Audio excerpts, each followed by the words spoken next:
I've been waiting for this one. It's the best of Apple against the best of Android. I feel like the closest you can get to an iPhone for its pro features is the S25 Ultra. It gives you a lot of what you get on an iPhone, but it keeps you away from being locked into iOS, and I still think that's why so many people prefer Android. And unlike the Pixel 10 Pro XL that I put up against the iPhone a couple of weeks ago, the S25 Ultra doesn't compromise. And I wanted to wait before I put this video out because the S25 Ultra has basically been my daily phone for the past year, and I wanted to see how well it really did hold up against the iPhone 17 Pro Max.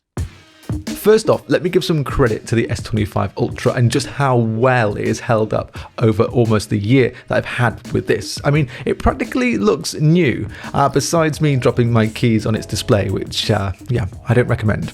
And my 17 Pro Max hasn't got any scratches on it yet, but I have seen the photos online and I am a little bit scared of what this could look like in the next year. And the design of both these phones is much of a muchness. The iPhone 17 Pro Max has definitely grown on me over the last couple of weeks, and I don't mind it too much now, but I still definitely think that the S25 Ultra just looks so much better. It's premium looking, and even though we've had this design for the last couple of years now, I still think that it's the better looking phone. When you pick up and hold the iPhone, you'll realise it does have smoother, rounder corners, which I think do feel nice compared to those more sharp corners on the S25 Ultra. But the one thing that the S25 is missing, which I really wish it had, is MagSafe. Since the Pixel added Pixel Snap, I just need this on all of my Android phones because I hate using a case to be able to use MagSafe wallets and charging stands. So even though the iPhone is a tad heavier, I would take that for MagSafe. The iPhone is taller and wider than the S25 Ultra, but both still give you a 6.8-inch display. However, only one of these phones I think has an Ultra display. The S25 Ultra's display is so nice, like it is my favourite display on a phone. It's almost edge to edge, there's no big cutout at the top of it, and honestly, it's almost a perfect display. I'm not saying that the iPhone is bad at all. In fact, it's brighter at 3000 nits compared to 2600 on the S25 Ultra, but that is quite a small difference. Watching content on the S25 Ultra or gaming on it just feels a little bit more immersive, and the anti-reflective coating on the Galaxy is so much better than the one that you can get on the iPhone. I'll try and show you. So that's the anti-reflective coating on the S25 Ultra, and then if I grab the iPhone, you can see that that is much more reflective than the S25 Ultra. So this is doing a really good job.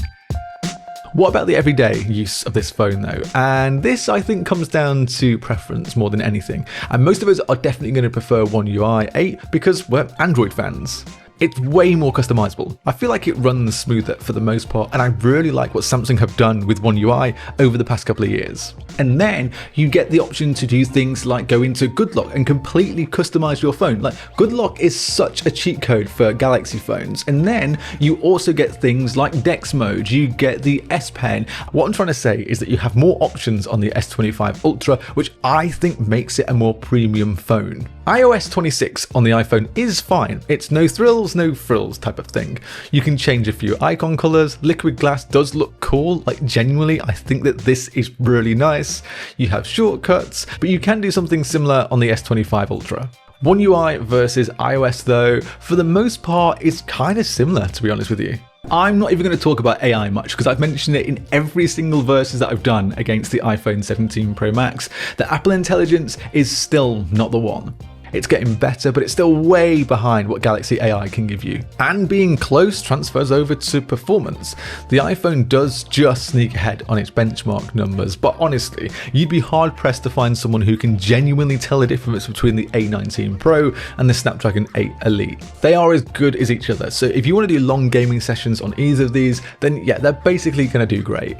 And while I talk about the everyday of both these phones, it would feel weird to not mention the cost here. And the cost of the 17 Pro Max is almost $1,200. And granted, the S25 Ultra, when it came out almost a year ago, did start at $1,200 or close to that. But now you can get this way cheaper than what you can get for an iPhone 17 Pro Max. And to be honest, you're not compromising massively on the features that you would get on the S25 Ultra. And like I said, I think the S25 Ultra is maybe the better phone. Where these phones are similar again is in the photos that they both give you. And on paper, I think that the 200 megapixels definitely sounds better compared to the iPhone's 48 megapixel main camera, and the fact that the S25 Ultra does have two optical ranges at 3 and 5 times compared to the iPhone's 4 times, and then optical quality 8 times. But it's not all about specs. It's definitely now more about the processing, and both these phones are good at one thing that the other isn't quite as good at. The photos thrown out by the iPhone I still think have that overly warm orange tint to them, and while it kind of looks nice on Instagram, it's not actually accurate to what I wanted to actually take a photo of. The S25 Ultra I feel is on the darker side for its pictures, but it does give you that more natural look. But then you look at the shadows and they definitely do have a little bit more noise in them than what the iPhone gives you. Both phones have some pretty nice natural fall off for the bokeh, but I think that the S25 Ultra does it just slightly better. But then if you switch to the maximum megapixels on the iPhone and the S25 Ultra, you can see that the S25 Ultra I think just has much more detail, so I definitely prefer max resolution on the Galaxy S25 Ultra. For the telephoto, you'll have been seeing pictures of the 5 times on the S25 Ultra and the 4 times on the 17 Pro Max, and in almost all the photos I took, my preference is the S25 Ultra. I think it captures details slightly better than the iPhone, and its colours, again, they're just more accurate. I just want accurate colours in my photos. The S25 Ultra gives you more details in the shadows. However, I do prefer the dynamic range on the iPhone when it comes to that telephoto camera. And then this kind of is the same for the ultra wide. I feel like the S25 Ultra adds unnecessary noise around the edges, while the iPhone seems to hold on to that detail a little bit better. There's also some less warping on the iPhone's ultra wide, which I kind of prefer, to be honest with you, but I'm sure a few of you will have your own thoughts on what stands out more. This next bit is where it really irritates me, because the iPhone has had a hold on video for years and it's the best you can get on any phone, and sadly the S25 Ultra just doesn't compete well enough. The S25 Ultra on the main lens has some jittering when panning and tilting up, and it's really not great from Samsung. The iPhone is almost flawless in comparison. It has much better stabilization across the board, and it's really hard to beat the iPhone here. And that same sentiment moves over to the ultra-wide and the telephoto. It's just pretty similar to the main lens. The iPhone is better. Stabilization on the iPhone is great, while on the Samsung it just doesn't match up. There were times though where the details looked slightly better on that 5 times telephoto for the S25 Ultra, but the trade-off of that was a little bit more noise. The S25 Ultra does at least match up with giving us some log recording options. After you color grade the Samsung log and Apple log, I don't actually see a huge difference here, and I might be wrong, but I suppose that's the point. Log is meant to let you color grade so you can match that video with other videos you might have shot on different cameras. But the same 30-second log clip on the iPhone is almost 2.53 gigs. It is huge. But then on the S25 Ultra, the exact same length clip using Samsung's log is just 400 megabytes. Samsung do let you colour your log footage inside the Gallery app, which is something I really like, and that is missing from the iPhone. You'll have noticed by now that both these phones are pretty similar, and I kind of like that because it gives each other a little bit of competition, but it does mean that trying to pick between both of these is, quite difficult. I'm trying to think of some things that might sway you one way or the other. I feel like I get more battery out of the iPhone than the S25 Ultra, and I kind of always thought the battery on the Ultra was okay in the last year. I feel like it's nothing special. Of course, there is no fingerprint reader on the iPhone, and I love the ultrasonic one on the S25 Ultra. And with the iPhone, you have that dedicated camera control on the 17 Pro Max, and I kind of still like that. You don't have anything similar on the S25 Ultra.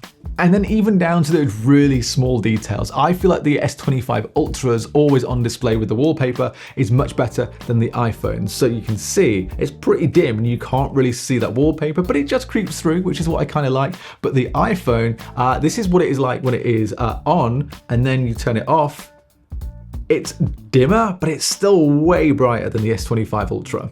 I've said it before, One UI 8 is great, while iOS 26 is fine, but I just like the over-customability of the S25 Ultra. It's more fun, and that's what a phone should be. It should do all the basics right, but then after that, it is about the fun you can have with it. And if I want to be able to put Cassie holding all of my icons all over my home screen, Yeah, I want to be able to do that. Slightly, that is a little bit unhinged, but I like the fact that I can do that with the Galaxy S25 Ultra. What I'm saying is that the iPhone 17 Pro Max and the S25 Ultra are both very close, and the S25 Ultra is still probably my favorite Android phone to use. And while it doesn't blow the iPhone out of the water, I just feel like it's a more complete package. And remember, you can pick up an S25 Ultra for quite a bit less than the iPhone 17 Pro Max, and that on its own is tempting. Granted, it's almost a year old and the S26 Ultra is just a few months away, but I still think it's a tempting deal. As always though, I'm actually curious to see what you guys say in the comments, so let me know down there as well. Before you head off, why not subscribe to the Android Authority channel, and if you do that, then I'll see you in the next one.